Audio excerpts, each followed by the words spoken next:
ඔයගොල්ලන්ට එදා ඇහුවා PDF පේපර් එකක් තියෙනවා ප්‍රවේණ විද්‍යාව. අපි ඒක චුට්ටක් ඉස්සෙල්ලා බලලා ඉන්නවා.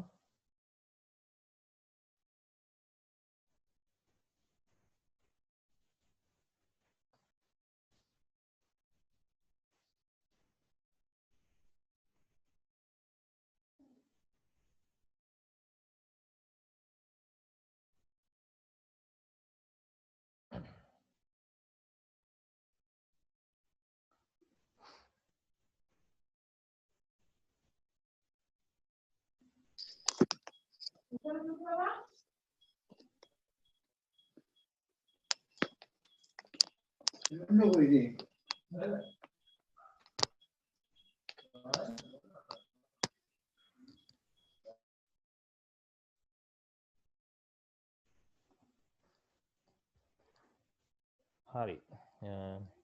තමයි බලන්න මේ කට්ටිය කැමරා ඔන් කරගන්න තමන්ගේ. ළමයිට දැක්කේ නැහැ නේද දවසකින්. තමන්ගේ කැමරා ඔන් කරගන්න බලන්න.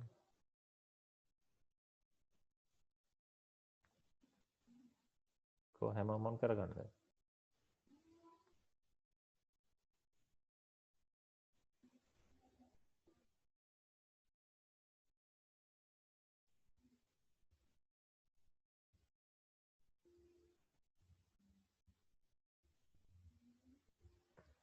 හරි ඔයගොල්ලන්ට කො අනික අය ඔන් කරන්නේ නැහැ නේ.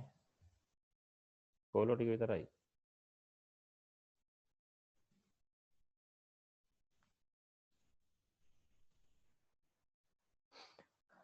හරි හරි ඔෆ් කරගන්න.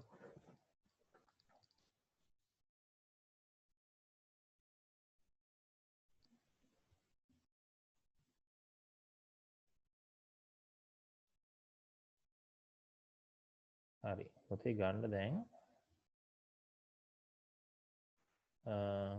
එදාට ටියුට් එක මම මේක ඩිස්ප්ලේ කරලා දාන්නම්. අපි බලමු එතකොට මේකට උත්තර සපයන්න මම සමහර අය අහනවා උත්තර මට ලබා දෙන්න. නිශ්ශබ්දව ඉන්න එපා. අපේ මේ අවසාන පාඩම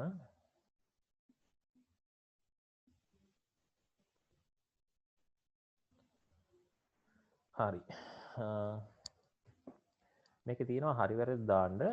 මට මේකට හරි වැරදි ඔයගොල්ලෝ දාන්න බලන්න. මෙයා ඉන්නවද අද මේ මට මේ අහුවෙච්ච ළමයිගේ නම් කියන්නේ අනිත් ළමයිගේ නම් කිව්වේ නැහැ කියලා මොකවත් හිතන්න එපා ඈ. හරි. තරුෂ ඉන්නවද? දාන්න පුතේ පළවෙනි එකට හරිද වැරදිද කියලා දාන්න ඔයා. ජෛව ලෝකයේ සියලුම ජීවි විශේෂ අතර විවිධත්වයක් දැකිය හැක කියනවා. ප්‍රකාශය මොකද කියන්නේ? හරි නම් හරියක් දාන්න, වැරද්දක් නම් වැරද්දක් දාන්න. ඉක්මනට.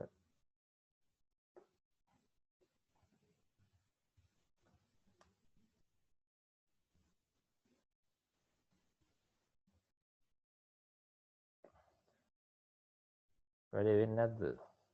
ළමයි මොකද කියන්නේ මේක? මට මේ හරියට දාගන්න බෑ. මේ ජෛව ලෝකයේ සියලුම ජීවි විශේෂ අතර විවිධත්වයක් දැකිය හැක. ඒ ප්‍රකාශය හරි. මේවා බහුවර්ණ වලට ඕන වෙනවා. ඒකින් තමයි මේක කරන්නේ අද. හරි. ඊළඟට ජෛව ලෝකයේ විවිධත්වයක් දැකිය හැකි ශාක අතර පමණි. කියන ප්‍රකාශයෙන් මොකද සඳුපමා?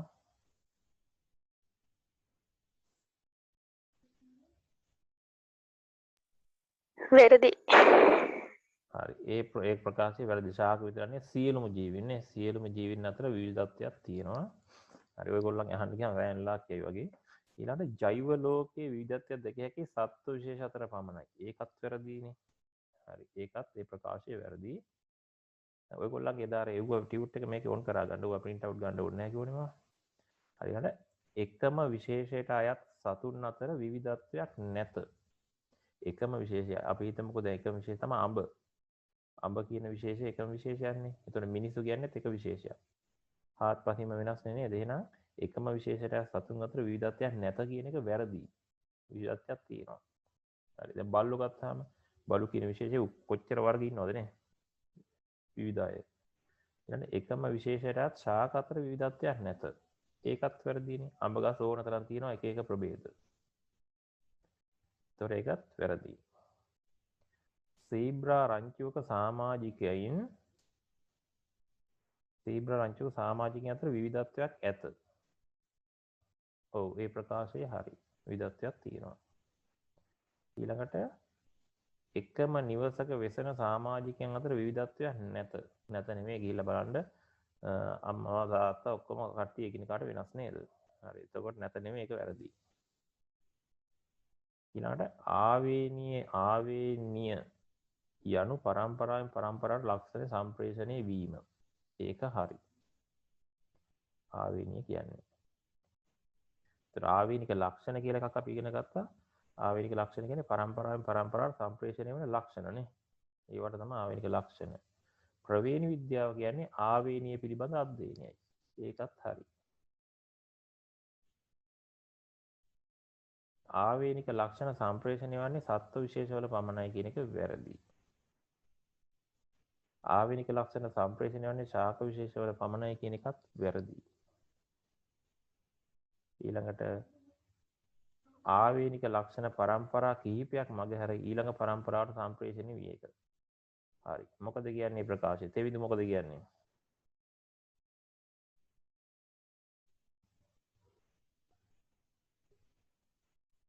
තෙවිඳු නැද්ද අද? කවුද මෙයා? සුනෙත් ඉන්නවද? සුනෙත්.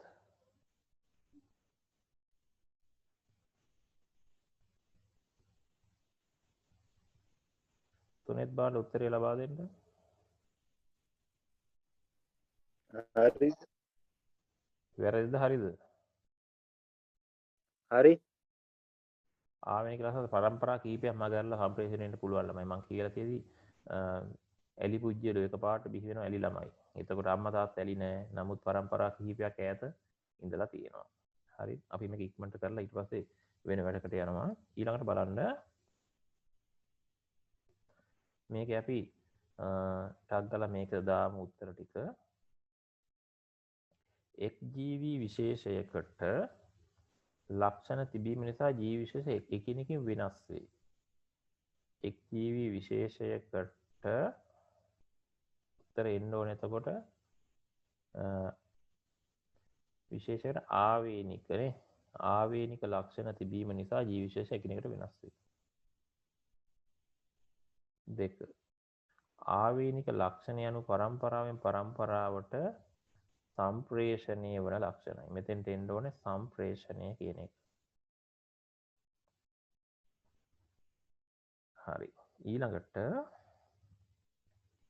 එක් ජීවියාට ආවේනික ලක්ෂණ තිබීම නිසා එකම විශේෂ ජීවීන් එකිනෙකාගෙන් වෙන්න මොකද්ද? වෙනස් කියන එක වෙන්න ඕනේ. වෙනස් වේ. ඊළඟට ආවේනික ලක්ෂණ පරම්පරාවෙන් පරම්පරාවට උරුම වීම සියලුම ජීවීන්ට මොකද්ද ළමයි? සියලුම ජීවීන්ට පොදු ලක්ෂණයකි. ඊළඟ ජනිතයේ සතු සියලුම ලක්ෂණ දෙමාපියන් තුළ දැකිය නොහැකි විය හැකියි. ඒක හරි. අම්මා තාත්තගේ ඔක්කොම ලක්ෂණ නැහැ.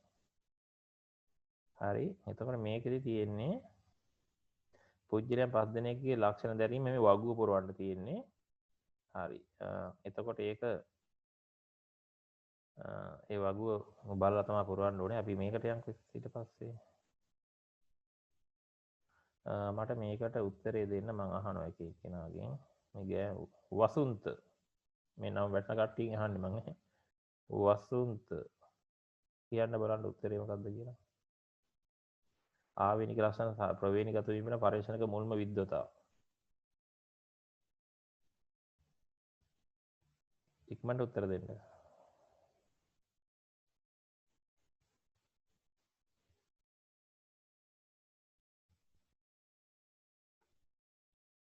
කො උත්තරේ ලබා දෙන්නේ නැද්ද? එන වෙන කෙනෙක් කියන්න බලන්න. ග්‍රේගරෙන්ඩ ගේගරි මෙන්න මොකක් පරක්කු ඉක්මනට කියන්න ඕනේ. හරි ඊට පස්සේ ඔහු තම පරීක්ෂණ සඳහා තෝරා ගත්තේ ඒක කියන්න මට කවුරුහරි ගෑල් ළමයෙක්ගෙන් අහමු. මල්ෂා කියන්න බලන්න. ගෙවතුම ගෙවතු මෑෂාක ඒකේ විද්‍යාත්මක නමක් කියන්න.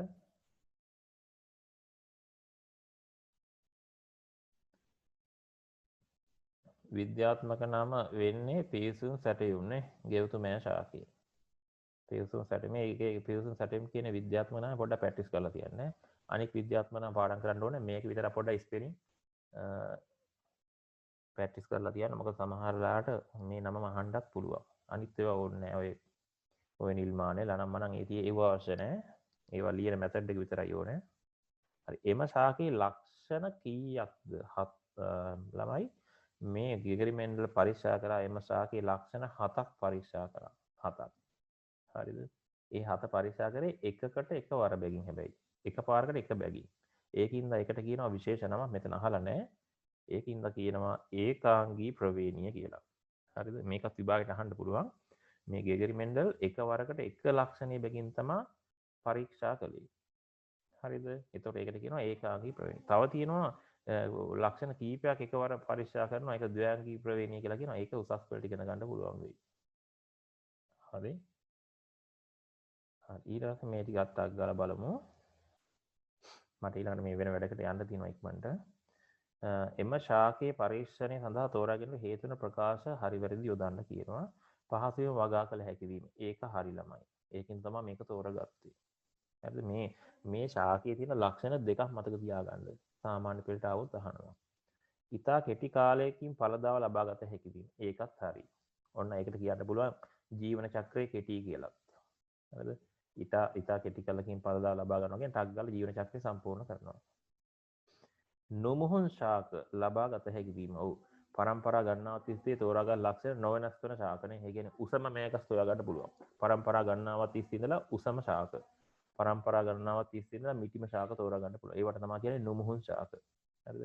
අනික් ගස්වල මේක ගන්න අමාරුයි. ඊළඟ පහසුවෙන් හඳුනාගත හැකි පරස්පර ලක්ෂණ යුගල තිබීම. ඒකත් තමයි ඒකටත් උතර හරි. පරස්පර උස නම් උස ගස් තියෙනවා මිටි ගස් තියෙනවා ඒ වගේ.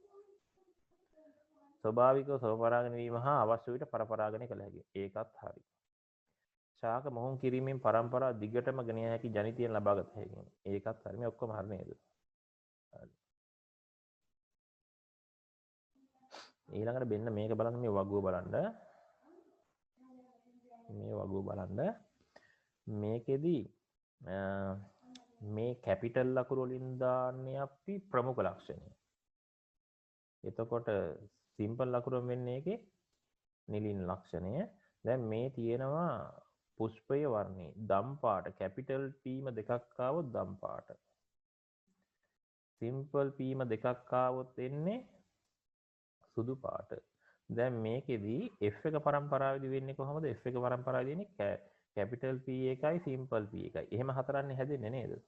අර කැපිටල් T සිම්පල් T වලින් හතරක් ආවේ වගේ. එහෙනම් මෙතන මෙන්න මේ හැදෙන්නේ දම් පාට බීජමයි. මෙයාගේ රූපානුදර්ශය දම් පාට. රූපානුදර්ශය කියන්නේ පේන එක. පේන ලක්ෂණේ දම් මෙතන. දම් පාට. ඔන්න කොහෙද සටහන් කරගන්න දම් පාට. ඒතර ප්‍රවේණි දර්ශය මෙතන ලියන්න ප්‍රවේණි දර්ශය වෙන්නේ capital P simple P. එහෙම ලියන්න ඕනේ ඒක.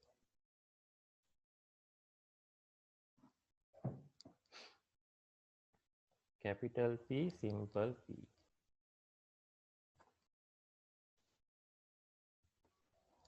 හරි.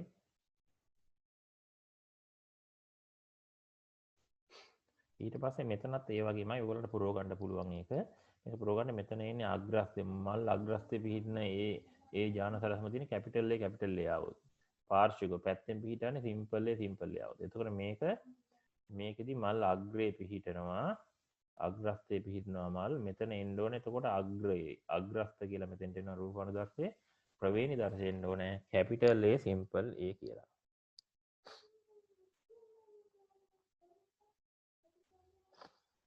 හරි. ඊට පස්සේ බීජේ පැහැය කහ කොළ කහ කියන්නේ ඩබල් කැපිටල් Y මේ කොළ. ඒතර මෙතෙන්ට එන්නේ කැපිටල් Y සිම්පල් Y ආවම මෙතෙන්ට එන්නේ කහ පාට බීජ. ඒ විදිහට ඔයගොල්ලන්ට මේක පුරව ගන්න පුළුවන්. රවුම් රැලි. එතන මෙතෙන්ට එන්නේ රවුම් බීජ කැපිටල් R සිම්පල් R. මෙතන එන්නේ පැතලි කරලක් එන්නේ. කරල හැටි පැතලි.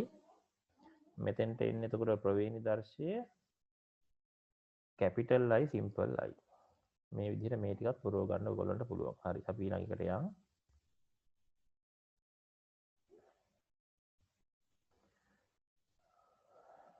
හරි මේක බලන්න. ගෙවතු මෑෂාකේ මල් වල පැහැයට අදාළව පනට් කොටුව පහත රූපයේ දැක්වේ. 30 තැන් පුරවන්න කියනවා. හරිද? එතකොට මේකේ තියෙනවා දම් පාට ප්‍රමුඛ ලක්ෂණේ සුදු පාට සිම්පල් B නිලියන ලක්ෂණේ. හරි. එතකොට සමයුග්මක දම් සමයුග්මක කිව්වහම දෙකම සමාන වෙන්න එපා. දම් පාට. ඒකේ ප්‍රවේණි දර්ශය කොහොමද එන්න ඕනේ? ප්‍රවේණි දර්ශය කවුරු හරි කෙනෙක් කියන්න බලන්න. සදිලා කියන්න බලන්න.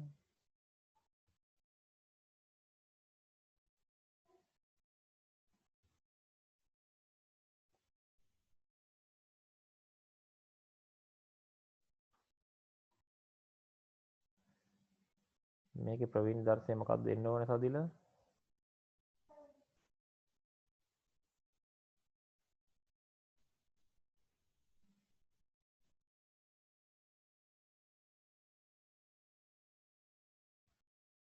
හරි. එහෙනම් ළමයි මොකද්ද මේක එන්න ඕනේ? සමයුග්මක දම් විච්චාම මෙතෙන්ට එවන කැපිටල් B.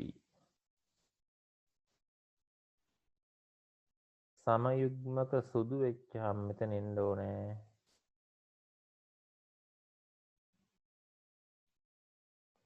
සමයුග්මක සුදු වෙච්චාම මෙතෙන්ට එන්න ඕනේ සිම්පල් B. හරි. ඊට පස්සේ F එක මෙතන එන්නේ F එකේදී එන්න ඕනේ මේ මෙතෙන්ට ඉස්සන්න ඕනේ විෂම යුග්මක දම් කියලා එන්න ඕනේ.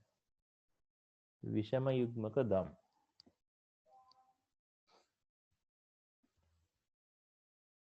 විෂම යුග්මක දම් කියලා එන්න ඕනේ. මෙතන ප්‍රවීණ දර්ශය එන්න ඕනේ capital B simple B.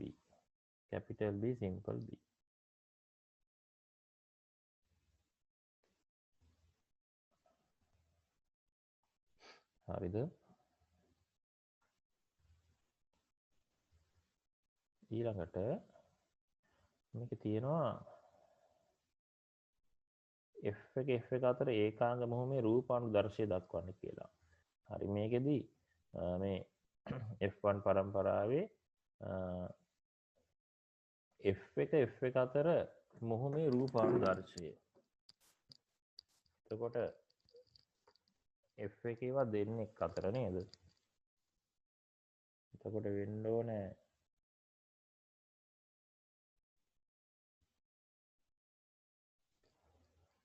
F එකේවා දෙන්නෙක් අමතක කරන්න එපා. මම ටික කාලෙකින් යමරනවා F එක පරම්පරාවේ දෙන්නෙක් අතර F එක පරම්පරාවේදී හැදෙන්නේ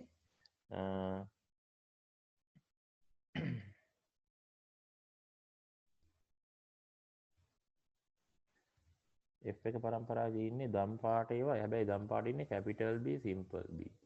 මේ වගේ දෙන්නේ අපි මේක කොහොම කරලා බලමු. එතකොට මෙයාගේ ජන්මානු මේ විදිහට තියෙන්නේ capital B simple B capital B simple B. මේවා ක්‍රොස් කරනවා. මෙහෙම එනවා. capital B simple B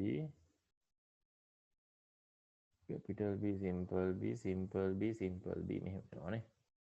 හරි. මෙහෙම එනවා රූපානුදර්ශය. එතකොට මේකෙදි කියනවා F එක අතර ඒකාංග රූපානුදර්ශය දක්වන්න. රූපානුදර්ශය වෙන්නේ මෙන්න මේ තුන් දෙනාම ඇවිල්ලා දම් පාට, මෙයා ඇවිල්ලා සුදු පාට.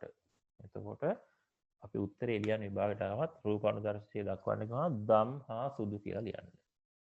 දම් හා සුදු.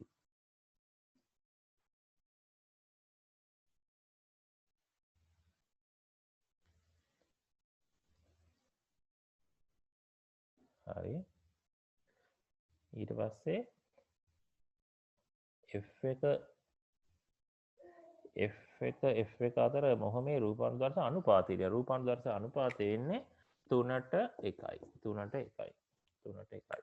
ඒක හරියට විභාගය දිනවනම් දම් 3 එහෙම ලියන්න. ඒක පුරුදු වෙන්න. මම මෙතන මගලා ලියන්නම්. දම් 3යි සුදු 1. ඒ විදිහට.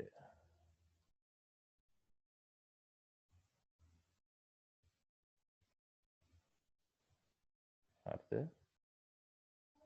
හරි. ඊට පස්සේ කියනවා F එක අතර ඒකාංග මුනේ ප්‍රවේණි දර්ශය ලියන්න. ප්‍රවේණි දර්ශය තමයි මේ ලිව්වේ අපි. ආරියන්න ඕනේ. මේ තියෙන ප්‍රවේණි දර්ශය. හරිද? ඊට පස්සේ ඔන්න ඔක තමයි වැදගත් මේක අහන. F එක අතර ඒකාංග මුනේ ප්‍රවේණි දර්ශ අනුපාතය. හරි බේන බාන ප්‍රවේණි දර්ශ අනුපාතය. අනුපාතය කියන්නේ මෙතන තියෙන්නේ මේ එක ಜಾති එකක් නේ. capital B capital A capital B simple B දෙන්නෙක් ඉන්නවා. ඒතකොට ඒ જાතිය දෙකක් ඉන්නවා. ආ මෙයා ඉන්නෙත් එකයි. 1ට 2ට 1 කියලා අපි යන්නේ ඒක. 1ට 2ට 1.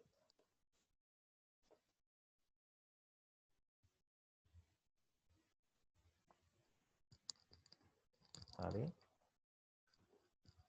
හරි ඊට පස්සේ මේක තියෙන්නේ මේ පුරවන්න තියෙන්නේ. ඒක ඔයගොල්ලන්ට පොත බලලා පුරවන්න පුළුවන්. මෙන්න මේක ඥාන ප්‍රතිබද්ධය. ඥාන ප්‍රතිබද්ධය කියන්නේ මොකක්ද කියලා අහනවා. ඒ කියන්නේ ප්‍රතිබද්ධ ඥාන කියන්නේ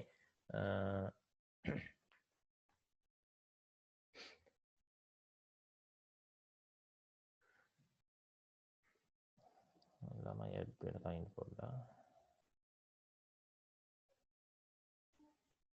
හරි. ඥාන ප්‍රතිබද්ධය කියන්නේ ළමයි මෙහෙමයි. එකත් මම පෙන්නන්න මෙහෙම මේ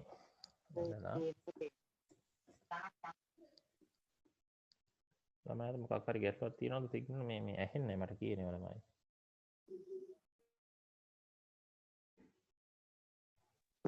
ස්ක්‍රීන් එක පේන්නේ. දැන් හරි. හරි සර්. මේකෙදි අපි හිතමුකෝ මෙහෙම දැන් මම වර්ණ දේහ දෙකක් කොහොම අඳිනවා. අපි හිතමු උස කියලා capital T උස. මේක ඇවිල්ලා මේ පැත්තේ simple T කියලා හිතන්නකෝ. දැන් ඒතකොට වර්ණ දෙකේ මේ මෙහෙම තමයි මූණෙන් බලන් ඉන්නේ. සමජාත වර්ණ දෙහ වල මෙහෙම තියෙන්නේ. උස මෙහෙම එක්කෙනෙක් ඉතින් උසයි කියලා හිතන්නකෝ. මෙහෙම එක්කෙනෙක් උසයි. තව වර්ණ දෙහ වුණනම් capital T තියෙන්නත් පුළුවන් නේ. හරි. එතකොට මේකෙම අපි හිතමුකෝ මේ තියෙන උස සම්බන්ධයනේ මේෂාකේ. එතකොට එතනම පල්ලෙහා තියෙනවා රතු. මෙහෙම රතු මේක සිම්පල් ආර් මෙහෙම කියලා හිතන්නකෝ තියෙන්නේ. ඔහොම තියෙනවා. එතකොට රතු බීජ තමයි හැදෙන්නේ. රතු පාට මල් කියලා හිතන්න බීජ නෙමෙයි. රතු පාට මල් උස ශාක. එතකොට මේක වෙන් වෙන්නේ මෙහෙම. මේ මැදින් වෙන් වෙන්නේ. හරිද?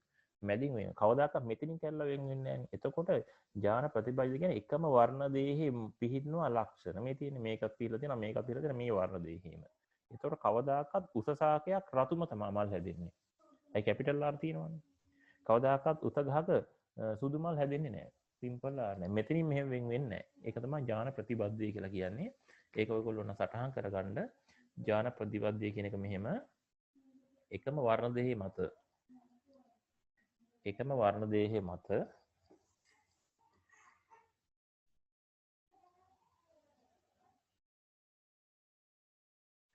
එකම වර්ණ දේහය මත පිහිටි ස්වාධීනව වෙන් නොවන ඥානයි. ස්වාධීනව වෙන් නොවන ඥාන.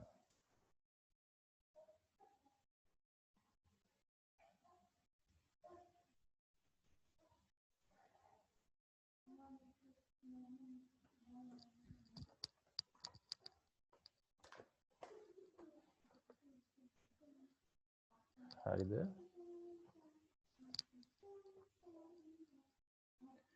හරි, ඊළඟට බලමු අපි මේක බලමු. මානව ආවේනීය. හරි. ඒකේ යම් ජීවි විශේෂයක ඇති වර්ණ දේහ සංඛ්‍යාව නියතයකි. ඒක ළමයි මේ ප්‍රකාශය හරි. එතකොට මිනිස්සෙට නම් වර්ණ දේහ 46යි. ඒ වගේ. හරි. ඊට පස්සේ මිනිසාගේ දේහ සෛලයක ඇති වර්ණ දේහ සංඛ්‍යාව. මිනිසාගේ දේහ සෛලයක වර්ණ දේහ සංඛ්‍යාව ඇවිල්ලා 46යි. එතෙන්ට එනවා 46යි. වර්ණ දේහ යුගල් සංඛ්‍යාව 23යි. 23යි. හරි.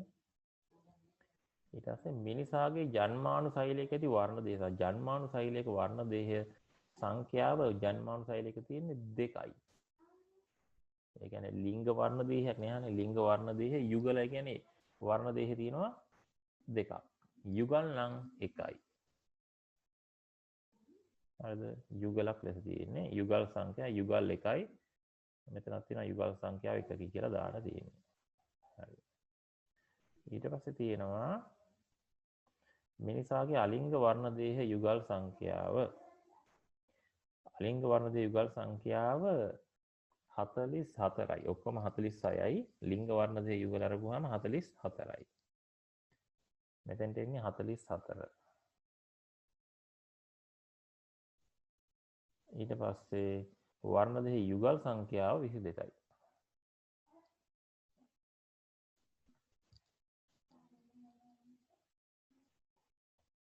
ඊළඟට මිනිසාගේ අලිංග වර්ණ දේහ සංඛ්‍යාව මෙතන යුගල් සංඛ්‍යාවනේ. අලිංග වර්ණ දේහ යුගල් සංඛ්‍යාව 22යි. වර්ණ දේහ සංඛ්‍යාව 44යි. මිනිසාගේ අලිංග වර්ණ දේහ සංඛ්‍යාව 44කි. ලිංග වර්ණ දේහ සංඛ්‍යාව 2කි. මෙතන 44යි මෙතන 2යි. සම්භාවිතාව කියන ගැහැණු දරුවෙකු ලැබීම. ගහණු දරුවෙකු ලැබීම මෙයයි සම්බන්ධ වෙච්චාම XX. මෙතන කවුද XX නේ? XX කියන්නේ මෙයා කාන්තාවක්. මෙතනත් කාන්තාවක්. මෙතන XY පිරිමියා. එතකොට ගහණු දරුවෙකු ලැබීම සම්භාවිතාව 50%යි. හරිද? ඊට පස්සේ පිරිමි දරුවෙකු ලැබීමේ සම්භාවිතාවක් 50%යි. හරි.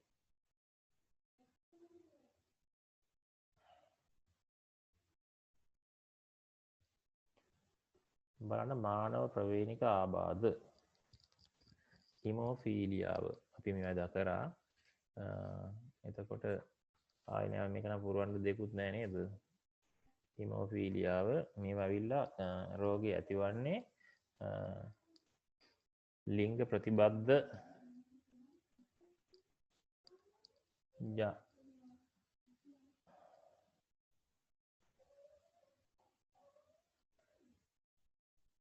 මේක මේ ඇති වෙන්නේ මේ ප්‍රවේණික ආබාධ තියෙනවා. අපි වර්ග දෙකකට බෙදුවා. ඊට පස්සේ මේවා තියෙන්නේ ලිංග ප්‍රතිබද්ධ ප්‍රවේණිය නිසා ඇතිවන ආබාධ. මේක හිමෝෆීලියා ඇතිවන අයුරු කිව්වහම ලියන්න ඕනේ.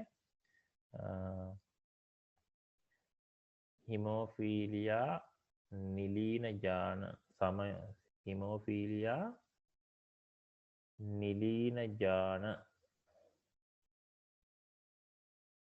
ඉඩනම් මදි. හිමෝෆීලියා නිලීන ඥාන සමයුග්මක වූ විට. Simple H ආපුවාමනේ. නිලීන ඥාන සමයුග්මක වූ විට. රෝගයේ ස්වභාවය තමා රුධිර වාහිනී බිඳුණු විට කැටි නොගැසීම. ඒක ඔයගොල්ලෝ බලලා මෙයා කරා ගන්න. හරි. ඊළඟට රතු කොළ වර්ණ අන්ධතාවය. ඒකටත් ඒකෙදි රෝගය ඇතිවන ආකාරයේ ඒකත් ලියන්නේ අරකමයි ලියන්නේ. මේ වර්ණන්තාවේ නිලීන ජාන සමයුග්මක වීම නිසා. එතකොට සිම්පල් C දෙකක් ආපුවාමනේ රෝගයේ ස්වභාවය තමයි රතු කොළ වර්ණයේ හඳුනා ගැනීමේ අපහසුතාවය. හරි. රෝගය ඇති වෙන්නේ මේ දෙකටම ජාන විකෘති හින්දා. ජාන විකෘති. එතකොට මේකදී ඇලි බව තියෙනවා. ඇලි භවයේ රෝගයේ ස්වභාවය තමයි සම සුදු වීම. මෙල්නි වර්ණකේ නැතු යනවා. හරිද?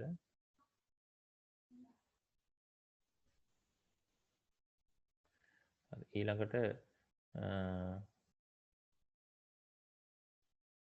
මේක තැලසීමියාදී ඒකත් ජාන විකෘති නිසා. එතකොට මෙතෙන්දී රෝගයේ ස්වභාවය තමයි ඔක්සිජන් පරිවහනය හරියට සිදු වෙන්නේ නැහැ. හිමොග්ලොබින් සෑදෙන්නේ නැති හින්දා.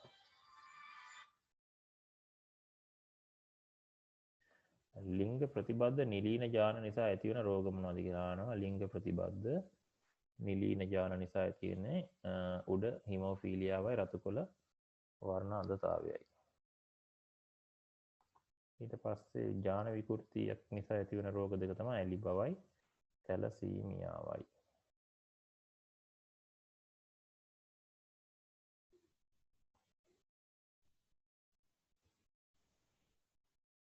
හරි. ඊළඟට මේකේ තියෙනවා ප්‍රතිසංයෝජිත DNA තාක්ෂණය කියන්නේ මොකක්ද කියලා අහනවා. එතකොට අර මේකෙදි කරන්නේ DNA කොටස් DNA අණුවේ තියෙන කොටස් අයින් කරලා ජාන අයින් කරලා වෙනත් ඒවා බද්ධ කරන්න පුළුවන්. හරි. මේකට කියනවා ප්‍රතිසංයෝජිත DNA තාක්ෂණය කියලා. ඒක ඔයගොල්ලෝ ලියා ගන්න මෙහෙම. වර්ණ දෙකක පිහිටි ජාන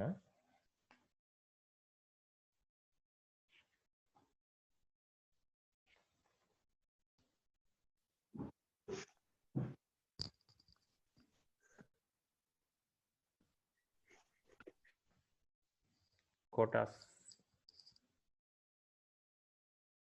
ඉවත් කර නව කොටස්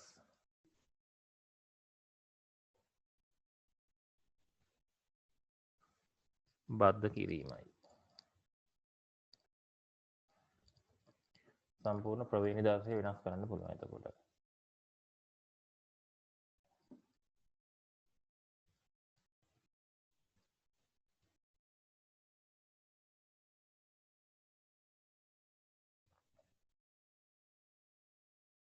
හරිද?